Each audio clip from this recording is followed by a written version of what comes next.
Well, on mornings like this, everyone is tuned in for one thing, and that's coming at 8:30. We've got PPI data, which should give us some more insights into what the Fed's next move is going to be. We'll get our first clues into what inflation did in July. We're going to have more tomorrow with CPI coming out. We've also got some big earnings, Home Depot to talk about. A pretty big Twitter space last night with, Elon Musk and Donald Trump. We'll discuss that as well. Let us know in the chat if you tuned into that. Pretty quiet Monday yesterday in terms of volatility, at least compared to the prior Monday. But we'll still break down the price action. You had a few dips, a few rips, all to finish pretty much flat. Let's go ahead and get the show started. Welcome to Benzinga's PreMarket Prep. This is a volatile puppy here. It's all about execution styles and strategies.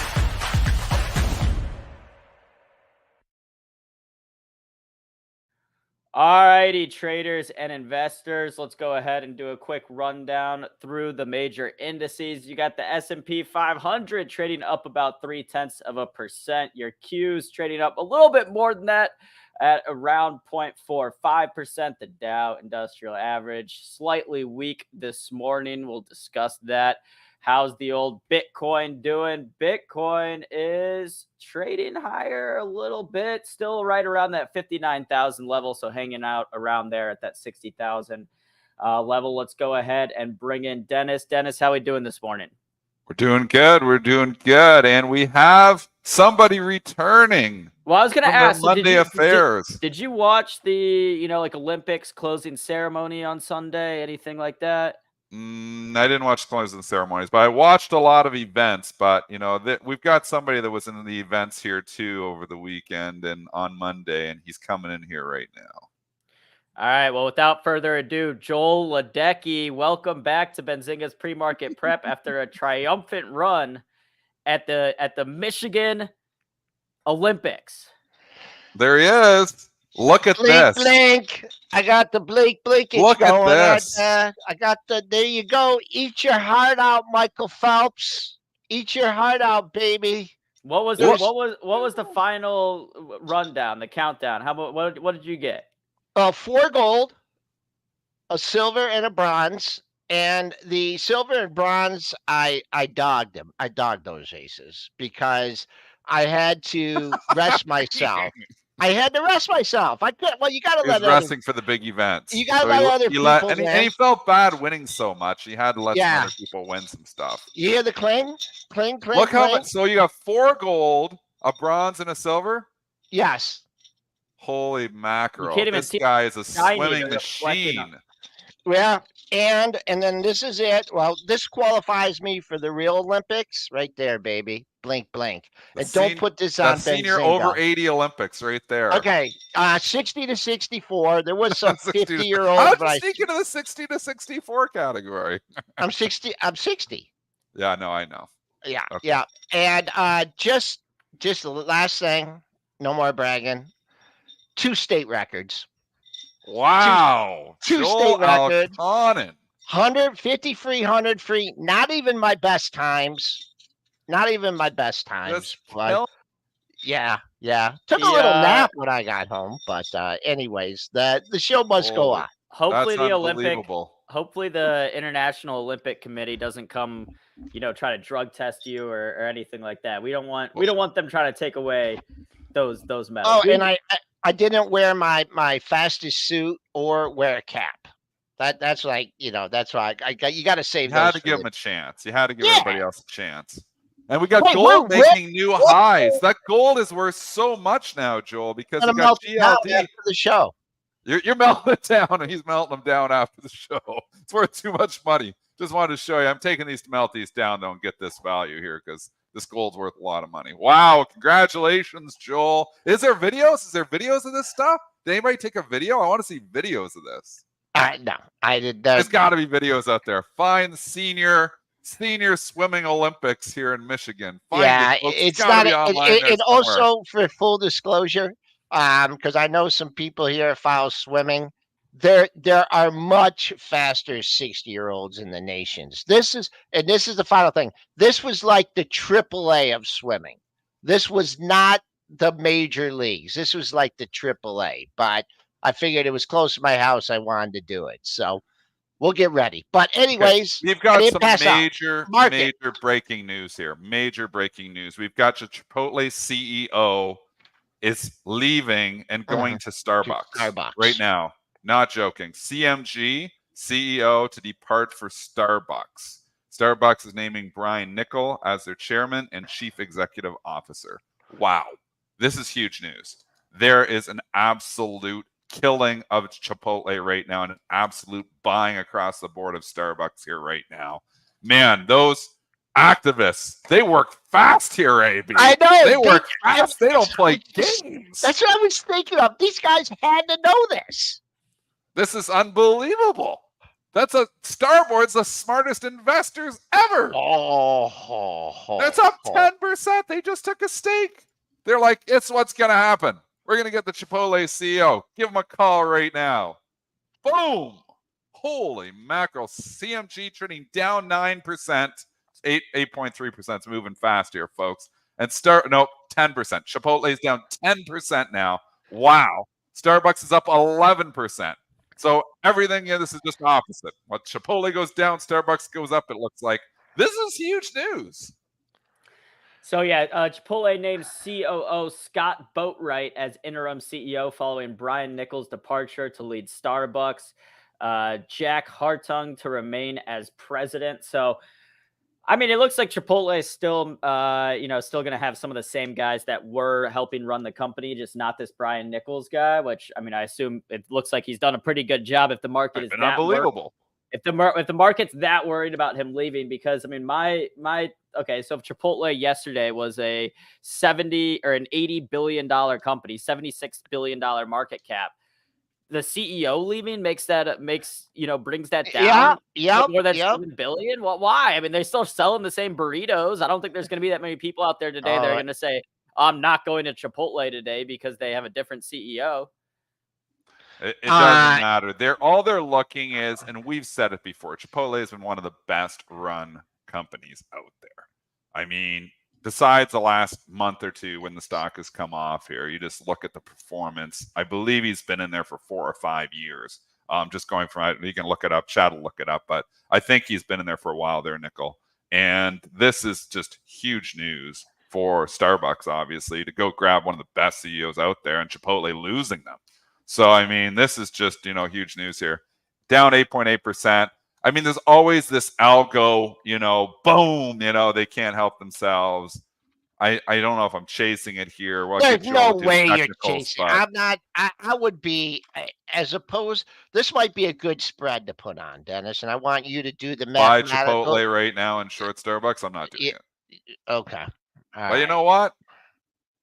It's blown out. If you had it the other way, you're crying right now. I've never really thought about pair trading Starbucks and Chipotle, but here you go. One's up 10%, the other one's down 10%. So all of a sudden, this guy Brian is going to get people to pay $5 for a cup of coffee instead of $10 for a burrito. Or he's going to lower the prices of the coffee. Maybe that's what he needs to do. Figure out the margins. Figure out better. Man. Trim the fat. Figure it out. Get the coffee prices down a little bit, because Chipotle's not expensive. I've only been there a couple times, but Chipotle's always reasonable, right? AB? Chipotle's not really expensive. I had it Sunday night. Very reasonable. How much you pay? Like $12 for a big old bowl. That's a damn good price for supper now. A big bowl and a bag of chips with it. It was good. I'm just curious because I know one of the things Chipotle has done really well and did really well throughout the pandemic was its online ordering. That not all other, but a lot of other restaurant stocks and restaurant companies suffered through the pandemic from lower foot traffic. Chipotle actually did pretty well because they pivoted really well to like online ordering, just come pick up. They weren't doing a lot of in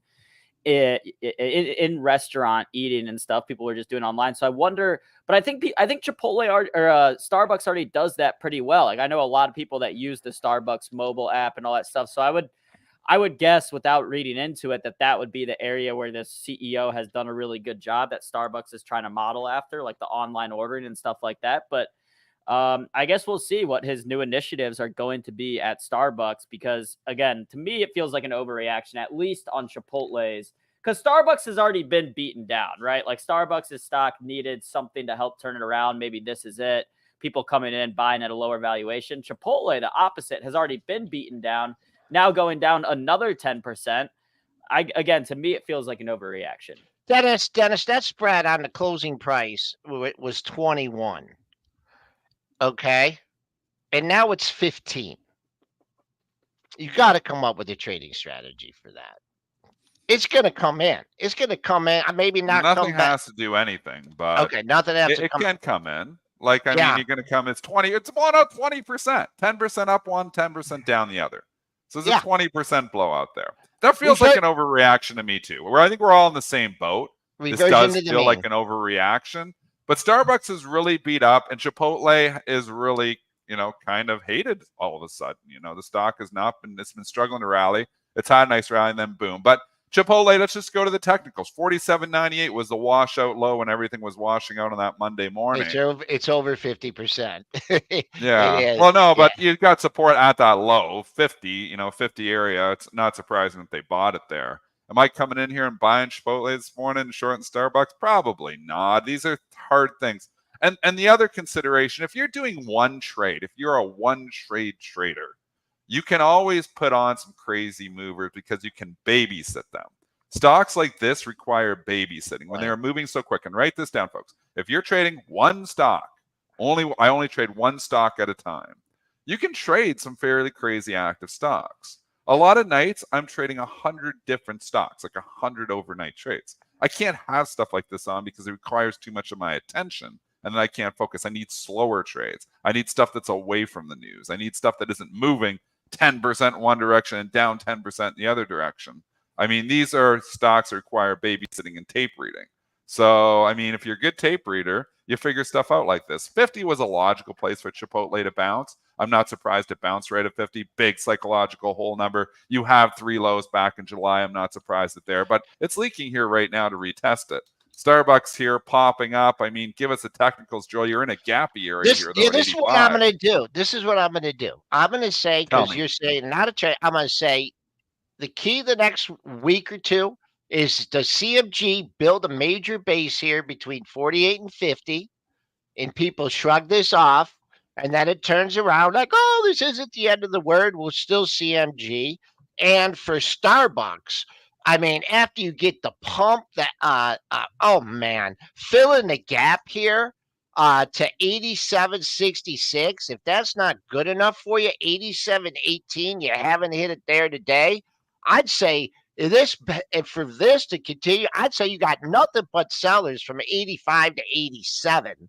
So if it can, digest all those sellers, all the bag holders from here, all the people, I never expected this. I never expected this. I never expected $87. Let's just see 48 to 50 support.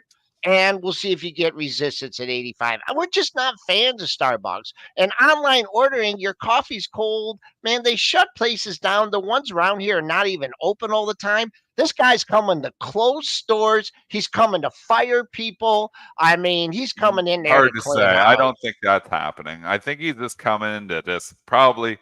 Well, we don't know what he's coming in, what his strategy is. All we know is he did pretty well at Chipotle for a very long time. Did we get what year he started at Chipotle? Like what year he took over the CEO role? Maybe go hunt that down because we'll look at the stock performance of Chipotle under his obviously leadership there. And do you really want to be owning Starbucks no matter who's in there? I mean, did you see what Bros did? I mean, I know they're different companies saying, I don't know. I think you'd ring the register here on Starbucks, maybe. Maybe it's a ring the register moment. Yeah, is this guy going to make things immediately? I mean, how long is it going to take? I mean, he's probably still cleaning out his office. I mean, it doesn't look like it's going to take very long, Joel. The stock's already up 10% in about 10 seconds after they announced it. He's doing pretty darn good so far. I'm going long Starbucks and short CMG. Nickel has been the CEO. That's what are you going to put it on? Are you going to short Starbucks today into this gap and buy CMG? I mean, it may not be a bad call. It's leaked. It's now at the lows. We're at I the like lows that. and the highs, so we're actually can put it on better here right now. Chipotle is now down 10.6%, taking out the 50 support, and Starbucks is now up 10.7%. Look The into only thing it. you can clearly see is the algos don't know how to trade it. They just trade it opposite. Yes. One goes up 11, we sell the other one 11 down. This one starts coming back up. So maybe there's an algorithmic trade in there for you folks. Just trading If you want to put the one is spread up, in, one is down. if you want to put the spread on, put in a bid. This is not investment advice. Put in a bid at 48 in CMG and put an offer in at 87 in Starbucks. I'm writing these numbers down. The 48. If you want, Joel's paper trading. He's got a paper trade going. He's going long CMG at 48 if it happens. And he's going short Starbucks at 87. I kind of like it. All right, there's 17 minutes of nonsense. Can we move Nonsense. on? That was huge breaking news. So the guy, Brian Nichols, has been at Chipotle as a CEO since 2018, so the last 6 years or so. But look at the performance of the stock since 2018. Bring up your monthly charts and look. Chipotle was $4. Obviously, there was splits in there. And it went to 69. The guy did pretty darn good. That's like its biggest run. That's like for years, Chipotle didn't look 2014, 20. Look at the bottom right chart, blow it up. 14, 15, 16, 17, 18. Chipotle stock was going down. This guy takes over, and the stock did nothing but go up. Maybe it was the market environment, where maybe it was the economy, maybe there was other reasons for it. But man, you can't argue with that stock performance under his leadership. That was pretty amazing. Up like 1,000% under his leadership. Is he worth $15 billion? Because if you add the money that Starbucks has gained this morning and what Chipotle's lost, it's been a $15 billion swing, and I just don't know. Apparently so.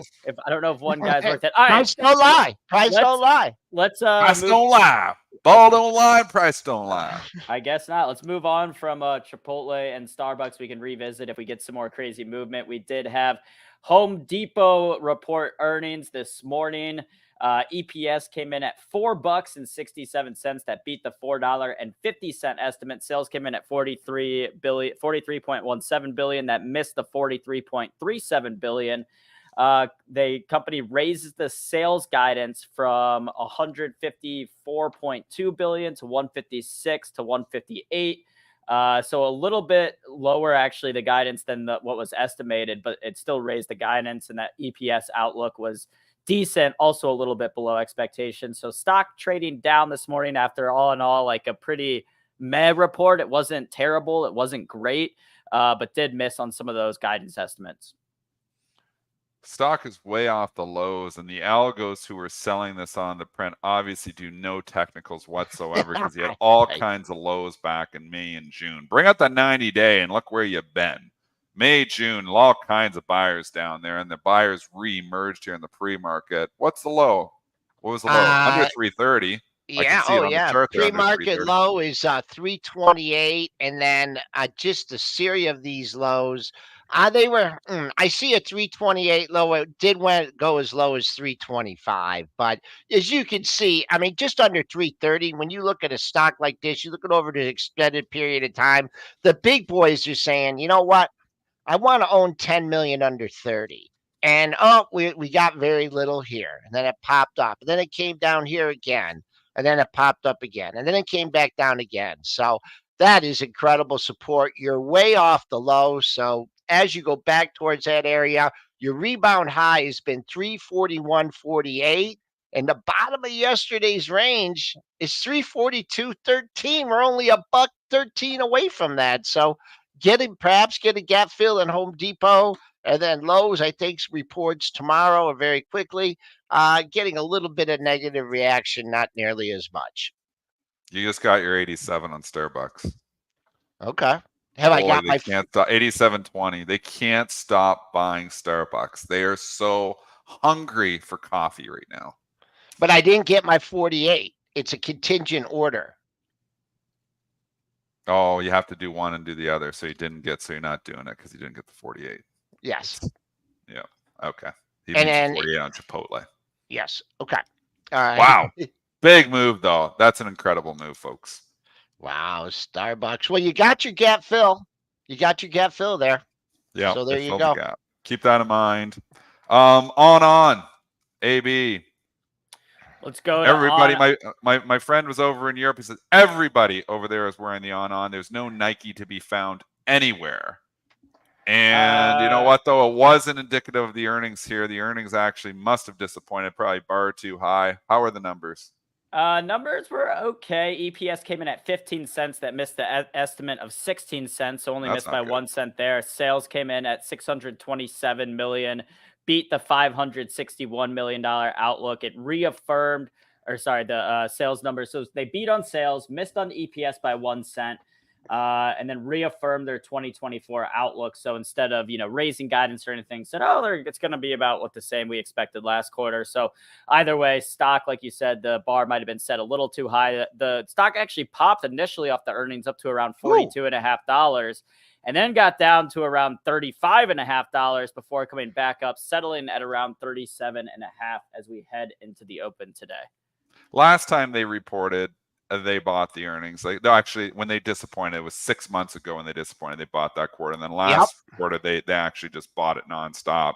This is a stock that you do like to buy the dip on, but one consideration here is that retailers that are trading 87 times 87 times current earnings, it's only 42 times forward earnings. We know that the market has been getting lukewarm to those names.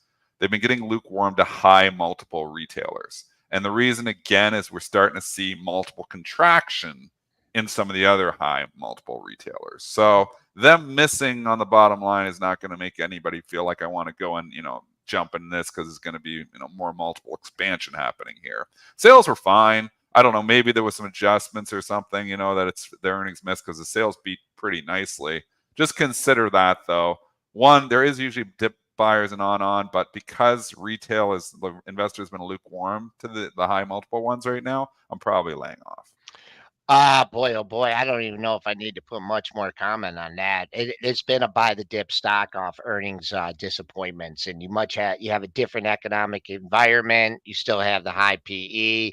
Let it put a base in. I mean, that's what it's done. A couple lows in the same area. You're way off the pre-market low. So that pre-market low 33.50. I do see a lot of them around. I'm almost tempted. Do I need a new pair of tennis shoes? I don't know. And I'm not for the non-tie shoes, okay?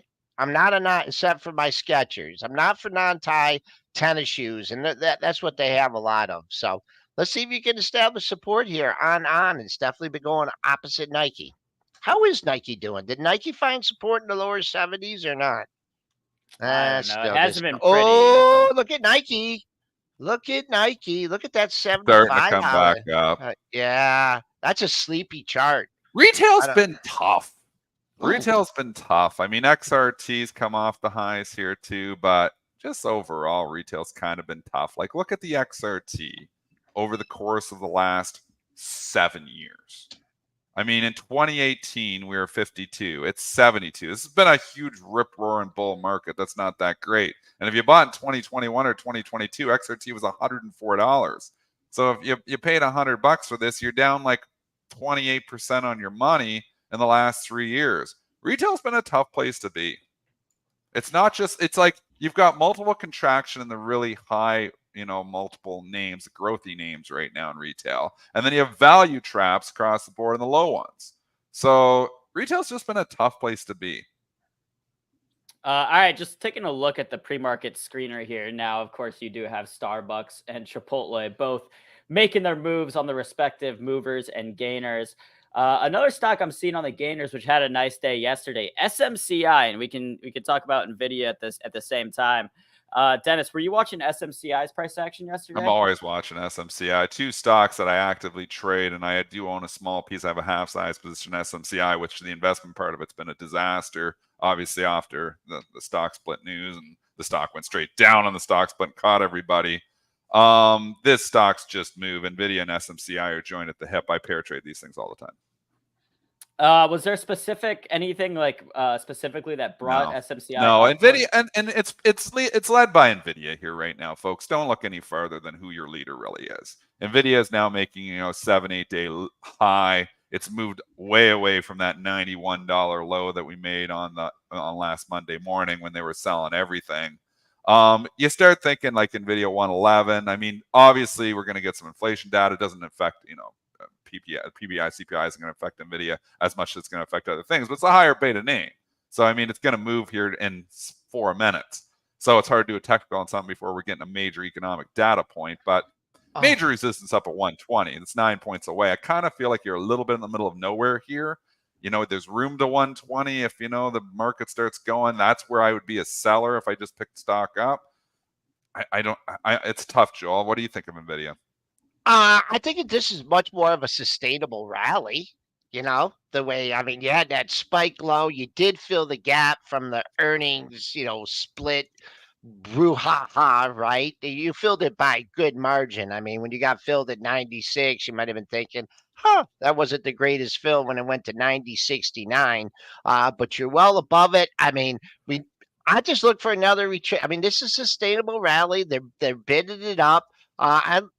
Nvidia seems to like the 50% retracement. So if you're playing this on the long side, you have an intermediate target. I think it'd be this 116 area. Couple highs just above it, 116. Let's call it 120. That's a big area. So if you keep a nice lazy rally going in the S&Ps, I see no reason. And then we're starting to creep up on its report, right?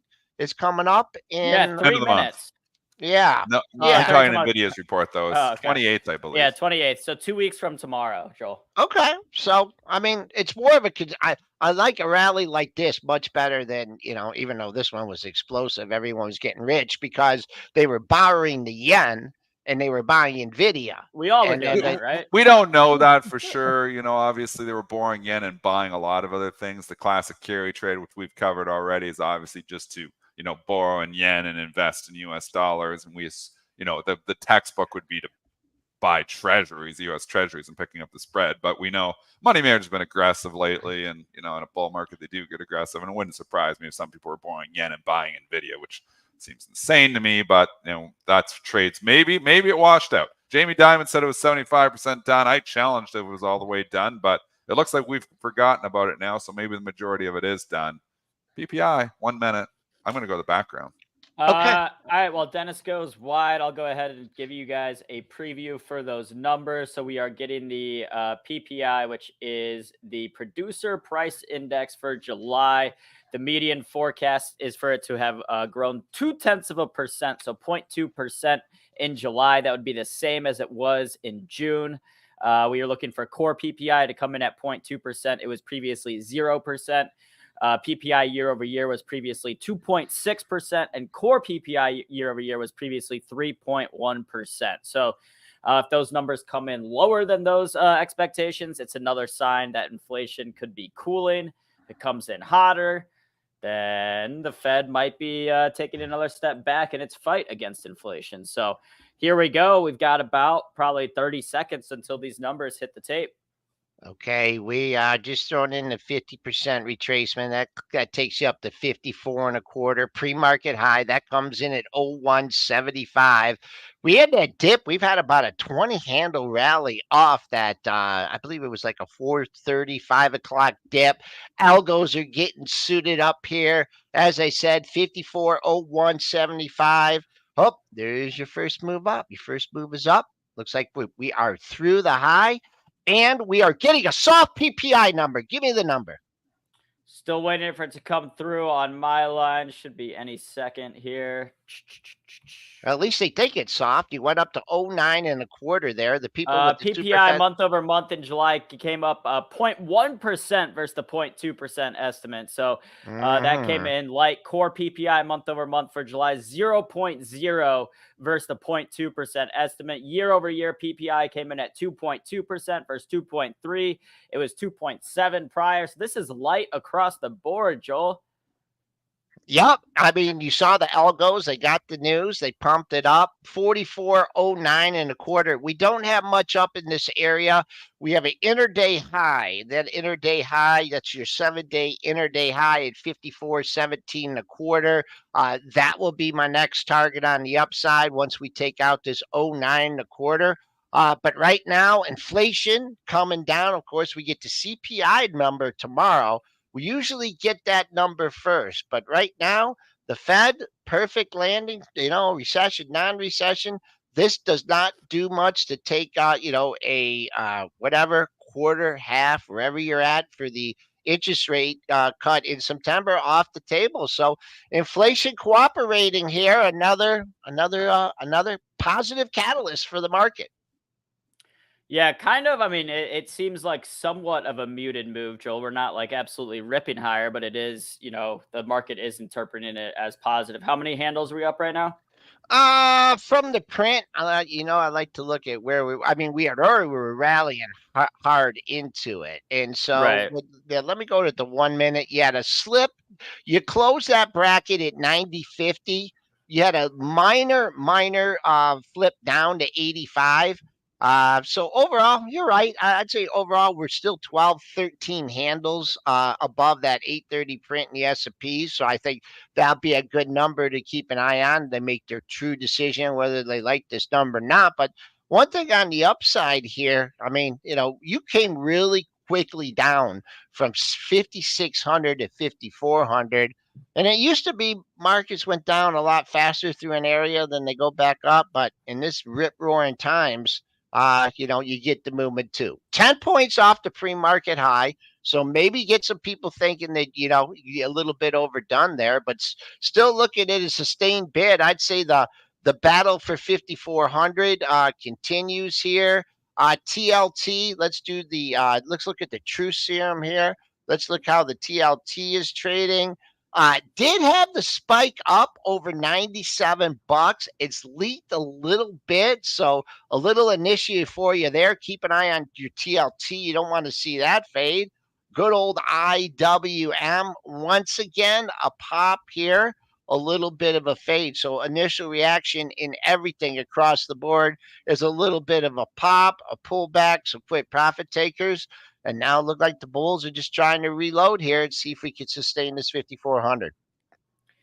And you do have some buyers coming into Chipotle. It looks like Chipotle. Oh wow! Just as I said that, started selling it again. It went from 49.5 all the way up to 51. 49. Is that the low? 49.5. And Starbucks, what? Starbucks, get your orders out at 99 in Starbucks, man. Triple digits for Starbucks today. This guy is going to come in. He's already changing things over there. Pre-market high comes in at in Starbucks 89 even right now. Currently trading 87.85. All right, well, it's such a funny market, and sometimes you come in a day and contrarians are winning, and other days it's momentum traders, and you've got to like flip your contrarian hat and your momentum hat almost daily, it seems like, if you're a day trader. You've got to understand what kind of market you're in. We're in a little bit of a Momo market right now. I mean, if you were seeing the S&Ps roll over, give it back here, maybe that changes his tune with Starbucks here right now. But you're in this Momo thing, and you know what? Starbucks has been really beaten up. So and you got two activists in there. You have so many catalysts. Like when you're thinking about shorting at 85, you got to think, well, one, we got two activists in here. So that was already a catalyst. And now you got the new CEO from one of the best run food chains out there, So I just think there's so many reasons to not say, if you're short at 85, you think it's going back down to 80. You think it's going back down to 80? I don't know on this news. Oh, yeah. Yeah, I do but that. Joel thinks that. The 88, you're getting some heat on this one, Joel. This paper trade's not working out how about you owe me the steak dinner, right? Because we started fresh on the steak dinners. I have no idea where the stock is going long term, but I'm just saying. I'll give you 92, and I'll take 83. Fade to say your trade's already been lost. You were shorting it. You wanted to short at 85 or 88. It was a simultaneous order to buy. I told you that. Don't. When I you're tell not you in you're it wrong. No, I'm not. I'm going to buy it at 48, and hopefully Starbucks will still be over 87 when I put the trade on. All right, it is 8:35, which means it's time for us to bring our special guest on of the day. It's a T3 Tuesday, and today we have Derrick Oldensmith ready to join us. So without further ado, let's welcome Derrick back on Benzinga's Pre-Market Prep.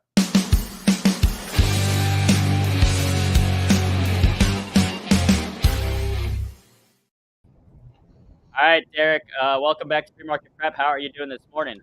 Good morning. I'm doing better as of 5 minutes ago. How about you guys? With the what happened in report? 5 minutes? The PPI getting you?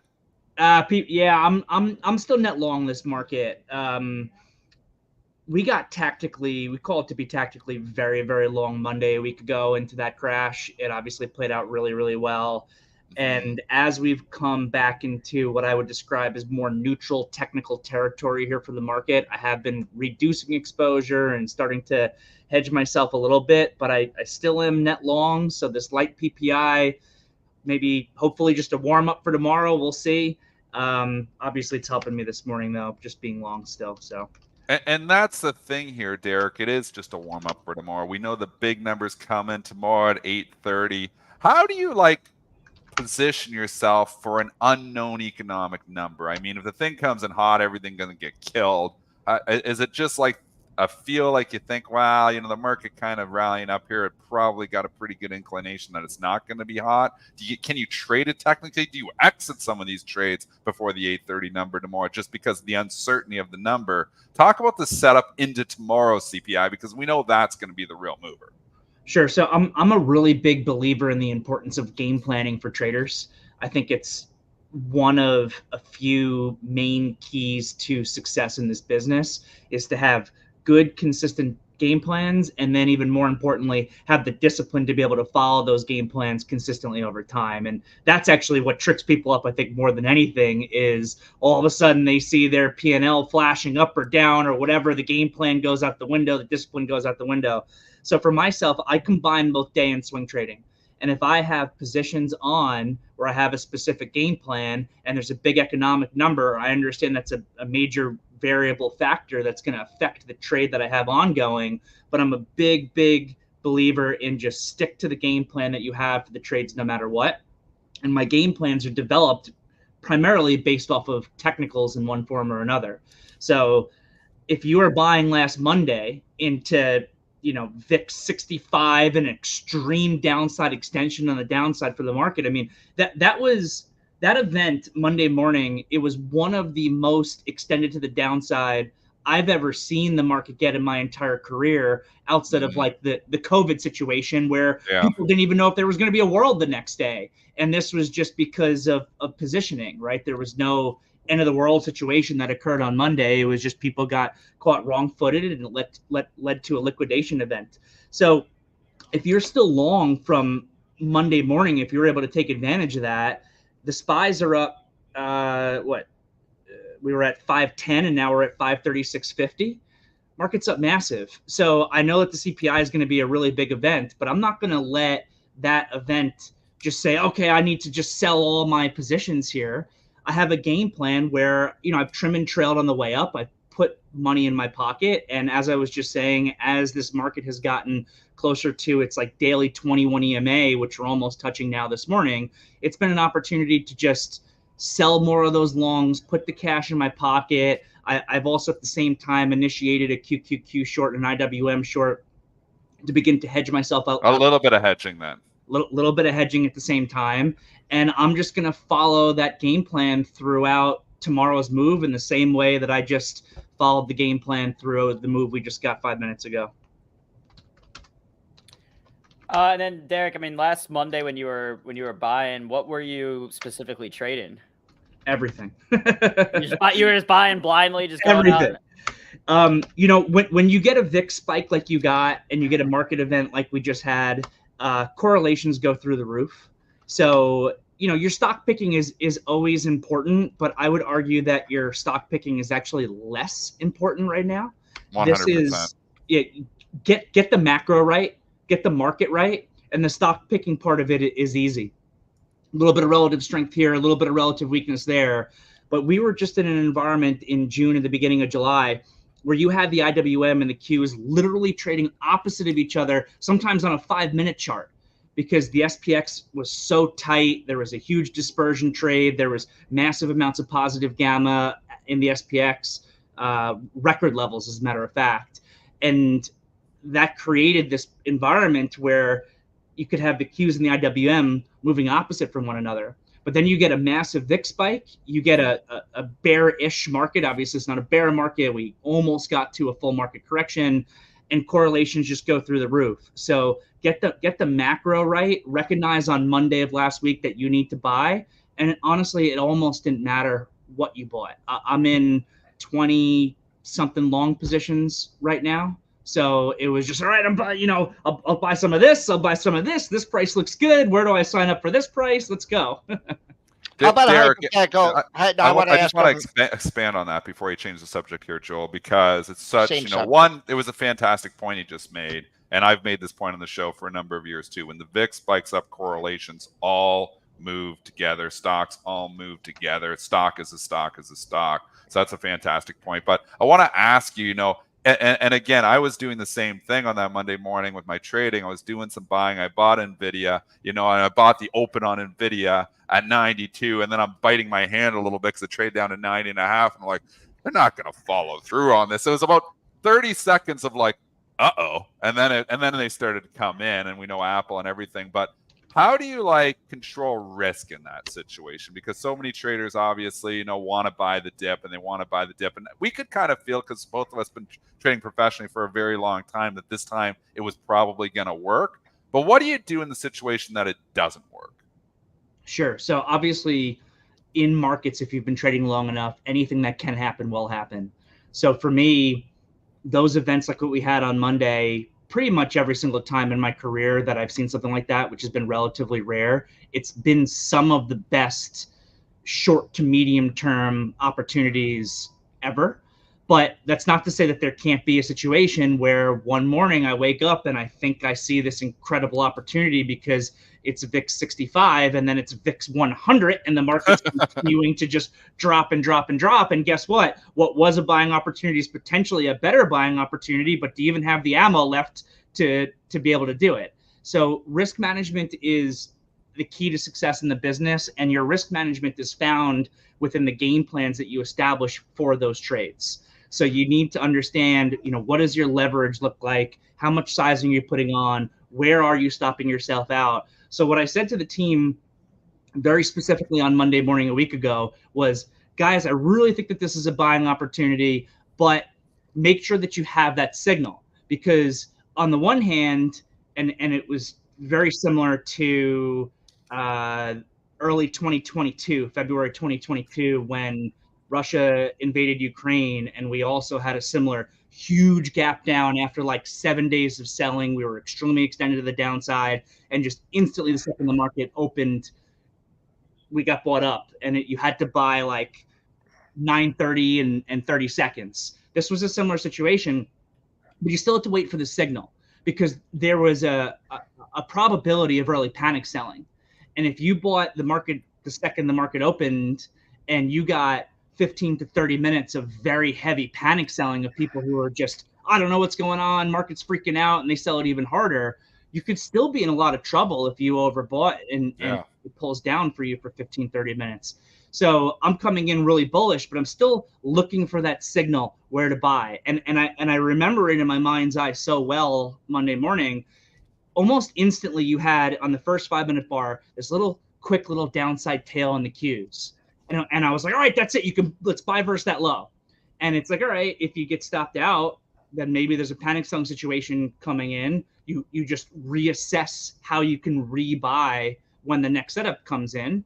And in that case, you didn't get stopped out because that was the signal and it worked. And, the low of the day was pretty much 9:30 on the dot on Monday morning. So I think it's also important to know when the market's providing you more opportunity where you should be more aggressive and increase your risk limits in one-off situations. Not every trading day is created equal. Certain days there's a lot of opportunity, and then you have a day like yesterday. Yesterday morning, I wake up, I look at the market, I'm like, we're 2 days ahead of CPI, we're 1 day ahead of PPI. The market's now snapped all the way back to the space between the 8 and 21 EMA. Flip a coin.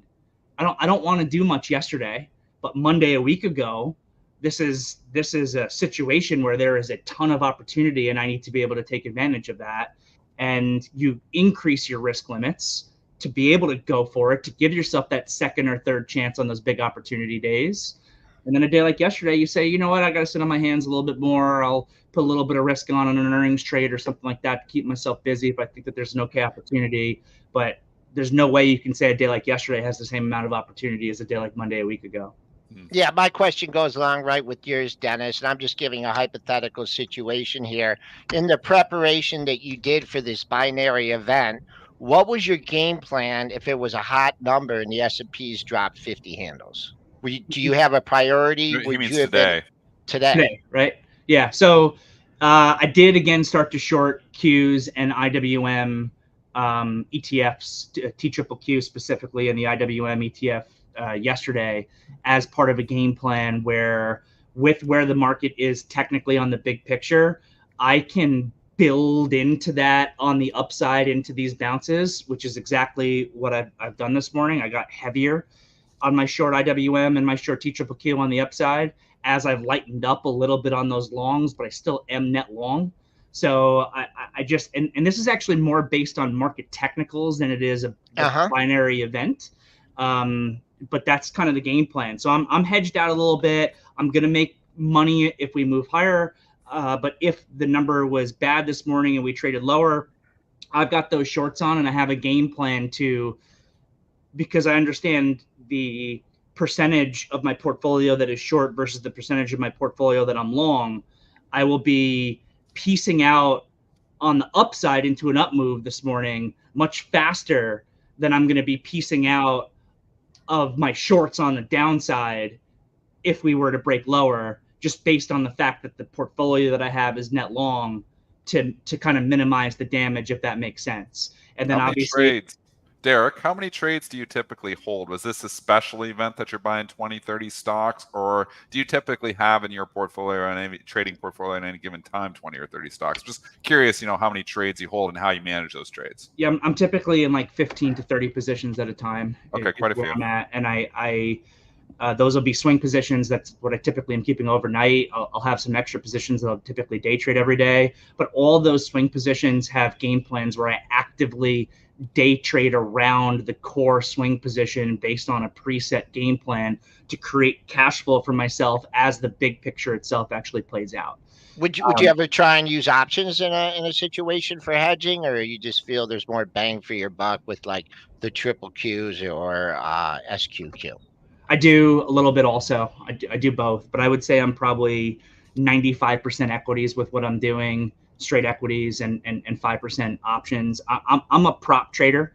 So, the prop trading space is just a little bit different than the retail space where I don't feel the need to be using options in the same way and have to deal with decay and things like that when I can just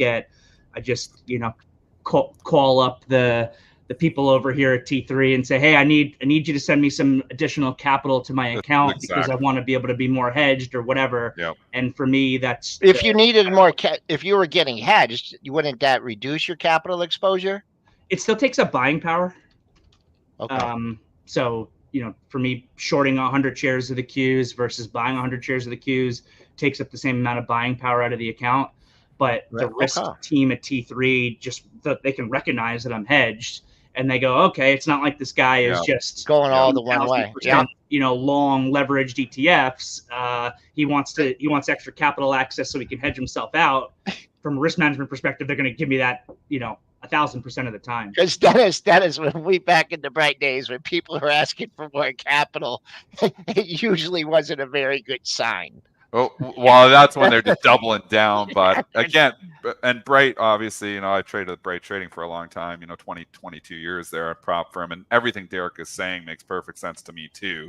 I mean, the hedged positions, they're always willing to give a lot more capital when you're hedged because, the market tanks, well, your short's going to be making money, too. So it makes sense that you're able to get more positions. And then exactly what you were saying with options. People always ask me, well, why don't you trade options? You make more money. Well, it was always props. So it wasn't like I needed more money. It's where you're comfortable. So again, that's the advantage of going to a firm like T3, where if you're undercapitalized, you're just coming with a $10,000 account. Well, you probably got to get some options to get some exposure because it's just not enough capital. But you join a firm like T3, they can give you the capital you need. You don't need options as much. So, and then you don't deal with the decay and everything that Derrick was just saying about. I feel like I'm hearing myself speak when you're talking like that. Fantastic points again, Derrick. Thanks. Yeah. Especially when you had a VIX at 65 last week, it's like there was obviously a great trade to try to short the VIX. But if you were buying puts, the decay on that right now was levels. They get you. They do. All They do. right, Derek, we have this, QR code up on the screen for your Pro Desk virtual trading floor for this week. Do you mind just speaking a little bit about what our viewers will get if they sign up for that? I'll drop the link in the chat as well. Sure. So the ProDesk virtual trading floor is really what my team of professional traders have started to use since COVID in lieu of the old physical trading floor. So if any of your viewers ever had dreams of actually sitting on a trading floor, this is pretty much the closest that you can get to that without physically being on the floor of the New York Stock Exchange. You get to work with a team of professional traders who are communicating ideas. We're getting real-time news in there, large order option flow, a ton of research every morning. I do a morning meeting for the team every day at 9 a.m., an afternoon meeting for the team every day at 10 after 4. It's just a really great community of professional traders, and we're all feeding off of each other to educate ourselves and hopefully make more money. Is there much pushing and shoving and fighting for position in the trading room as there is on the trading floor? No. There's not like people elbowing you and say, hey, look over there, and then they jump on the broker and trying to get you to miss a trade or anything. There's none of that. No. Oh, So a couple quick points on that. First of all, I'm primarily trading things that are so liquid. I don't care how many people are in there. If I bought Apple and everybody bought Apple, made no difference. We're not moving $100 billion into and out of Apple. I like to think I'm a big trader, but I'm not big enough to move Apple. That's just not happening. So we have a really collaborative environment, and I get what you're talking about. Those days of the old trading floor pre-COVID, I did that 5 days a week at T3 Trading Group's trading floor for 10 years. And you'd see the fights break out from the traders. It was never really because of positioning. It was because somebody was rude to somebody, or somebody was having a bad day. I saw a guy take his chair and lift it over his head and throw it at a trader one time. Oh gosh. I'm actually talking about the real trading floor, like the physical trading floor. Yeah, he was talking about when you have to but I like it. We used to have some pretty good brawls between the brothers, and what were their names? I should have mentioned their names. But they used to have some pretty good fights. But great, Derrick. Glad to always giving us good input on the markets, and calm, cool, and collected. I will never pick a fight with you because what are you? You're like a boxing trader? I'm retired, but I was a 2-time world champion kickboxer. Okay. Don't mess with Derrick. What about, just let me ask you about one stock here, NIPG, Ninja in Pajamas. Have you seen that stock at all? No. What's the symbol? NIPG. It's a we new had the IPO. CEO on a while ago. Yeah. It's a new IPO. Add it to your list. Recent IPO. Okay. Looks tight here these last few days. What's the volume look like? Little light. It's fairly light. Yeah, I don't know. It's not your Apple. It's not your Apple. Exactly. You know what? Scratch that. Thanks, Derrick. We love having you. We love having you on. All right. Thanks, guys. All right, Derrick. See you next time. Enjoy the rest of your Tuesday. Thanks, Derrick. All right, guys, that was Derrick Oldensmith again from T3 Trading. Hit that QR code on the screen, also the link in the description or if chat. You're undercapitalized, you got to join firms like that. Like that's how I got started, So if I look at my career, I started trading stocks, retail 96 to 99. Then I joined prop firm Bright Trading in 1999. And then I was able to get capital. Like you're coming in, if you saved all your pennies, you got 50 grand, you're a young, guy, but you're saving, all those tips, AB, that you're making, serving, you come into a professional firm like T3, they capitalize traders. It's not like retail margin. They don't follow those same rules. So you can actually get some serious capital to trade with. And that's where you can start to make your living. It's very, very hard to make a living with a $50,000 account. What are you going to, make double your account every year? It's hard to do. Some people do it in bull markets, but then you get bear markets and it gets tougher to do. So that's why I've always said you're young, if you need capital, and even if you're older and you need capital, join a firm like T3. That's where you get the capital to trade with, and that's where you can make, a decent living in this. Well, I would have been using that capital. Did you see where Home Depot went? All the way back. It's by the dip market, Joel. Did you see on? Let's came see. all the way back too. Green machine. PPI bills them all out. I just want to say one thing, man. And I was not looking at this Home Depot at all. But and this is just, you can do whatever method of technical analysis you want. But if you have a stock that trades under 330, it comes back and it tests a double top, almost an exact double top at 351.50 and 351.53. Just even if you don't sell at it, even if you don't take any action at it, take note at it, because that's a 23-point move off an intraday low off number. That is an incredible. Now you're back at 343. That is a incredible move. Bailed out by the number. On is green. Didn't take long to get by the dip. I'd be careful on this one. What's yesterday's high and on?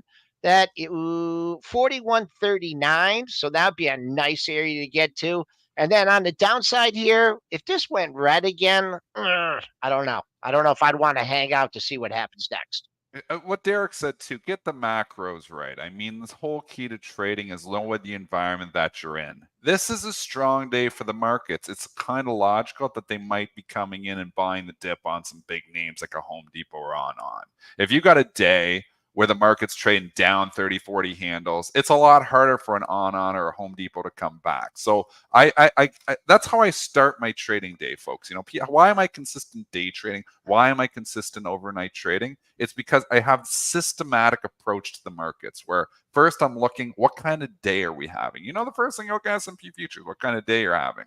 But, you know, is this a buy the dip type of day? It absolutely is, because people are hungry for stocks. There's money managers getting to their desk and saying, what can I buy? I'm getting left in the dust here again. All of a sudden they see Home Depot down $10.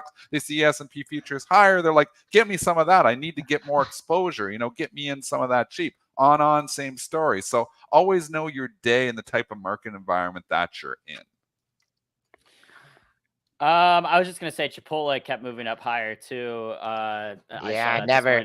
Yeah, you're gonna have Starbucks has too, but it's a buy the dip type of day. So Chipotle is benefiting from that as well, at least in early trade. Everything could roll over. The entire day could change at 9:35, 9:40. Maybe S&P futures roll over, you know, and then you've got to be doing adjustments. But right now, macro is driving the bust. Obviously, you know, we've got CPI coming tomorrow, so that's going to drive the bust tomorrow. So economic data is very important. But just keep in mind that the macro picture is so important right now. When the VIX starts to elevate, Derrick, so many fantastic points, stocks all start to trade together. The VIX is coming in, so there's a little bit more of stock selection here. But there's still a buy the dip mentality out there because a lot of people thinking, I missed the bottom. Heck, I think I missed the bottom. Light earnings week too, right? I don't know what we have for Fed speak going on. I guess the Atlanta Fed president speaks. I don't have the exact time of when he speaks, but you know, you can always get your fluctuations with those kind of things. I see Baba's had a nice move here. I just when you're talking that moved up very nice. Actually had a really good week last week. So I mentioned something about China. I saw something about China and something showing up the bond market. So I don't know. I just don't know why that stock FXI starting to move up a little bit. So I don't know what made me what you said, what triggered there. But well, you're looking at buy the dip. I mean, what's dipped more than China stocks? It's just been a disaster. I've got a couple of them, Baidu and Baba in the long-term portfolios. Baba back to even, but Baidu's been an epic disaster. Is there this moment in the sun that these stocks start to go? I mean, here you got Baba. It's freaking red on the day. I mean, relative strength, central, not good here. So, again, China's already traded overnight, so they already had their sessions. There's a little bit of that, but keep in mind, you know, it's just not as simple as, you know, you've got to look at relative strength as well as signals here. And when your stock's red on a day like this, means you're not in a very good stock. Boy, oh boy. I'm just pulling up just the yen because last week we were talking about the $68. It's calmed down. That's helped the market. Still trying. It's really interesting here because it really won't get into this gappy area. This is the Japanese yen futures. And Dennis, what was the ETF that tracked this? I thought it was FXJ that tracks the yen. FXY. Phil. FXY. I got to remember that. Not moving. So we haven't really had much movement in the FXY for 4 sessions here. So the markets forgot about it. If all of a sudden the FXY blasts off, Watch out. That's going to be interesting, so just keep an eye. It's still there. As long as it's FXY is moving up 10 cents, down 10 cents, nobody gives a crap. FXY moves a buck in either direction, everybody will give a crap. So just keep an eye. And again, it's not driving the bus at all. Economic data, which is predictably driving the bus here today. It's going to be about PPI, going to be about CPI tomorrow. But if FXY has an outsized move in either direction one of these days, it will move the markets. All right, well, 9:01 a.m. Eastern. That's a wrap for us on pre-market prep today. Joel, who do we got coming on with us tomorrow? I have a You guess. get one guess, only guess. If you don't get this I know guess who it right, is. you might as well clean your desk out. Oh gosh, the pressure's on, AB. Let's go with Mr. Blue Putnam, former chief economist at the CME Group. You're my boy, Blue. You're my boy. Yep. All right, guys. Thank you to everyone who tuned into pre-market I should prep have wore the with us blue this shirt for morning. tomorrow for Blue. Yeah, let's do that. Lions. Thank you. Coming, man. Football season coming. I'm Lions. worried about the Lions this year. Well, because we only can, when we get to the, one quarter away from the Super Bowl, Joel, and we really were one quarter away from the Super Bowl. It feels like, and the Oilers the same thing, one goal away from the Stanley Cup. It feels like we're pretty high. We didn't win. I hope we don't get worse. Need a little consolidation, perhaps. I didn't really know how to handle it, though. Like tangent center here, just finish with the Lions. So we can finish the show with the Lions because we're going to tangent over to. But I didn't really know how to handle the winning. You're so used to losing as a Lions fan. It's like people were texting me and buddies were texting me and it's like, oh, Lions. Wow. It's like, I don't even know how to respond because my normal response is, of course, we lose, and obviously, when we lost, going to the Super Bowl and almost went to the Super Bowl, I knew how to respond. But all season, we were just winning games and, obviously gambling Dan there and, and it's working out and it's working out and it's working out. It didn't work out. It didn't work out there for us when at they the end, needed but it. Yeah. I didn't know how to handle it. Did you know how to handle the winning? Because the Lions always just lose. I'm a little bit. He's used to winning at Michigan. Yeah, I'm a little bit more. I mean, I never win had anything. the Lions blood, in me, but it wasn't from when I was really young. So I go with the flow because it makes my son-in-law happy. It makes everyone happy. So Makes then, me happy. Makes Raz happy. Yeah, be happy. Okay, all right, we are really Go late Lions. here. Yep, go Blue. All right, we'll see you guys tomorrow morning at 8 a.m. We do have live trading starting up right after this. See you guys tomorrow.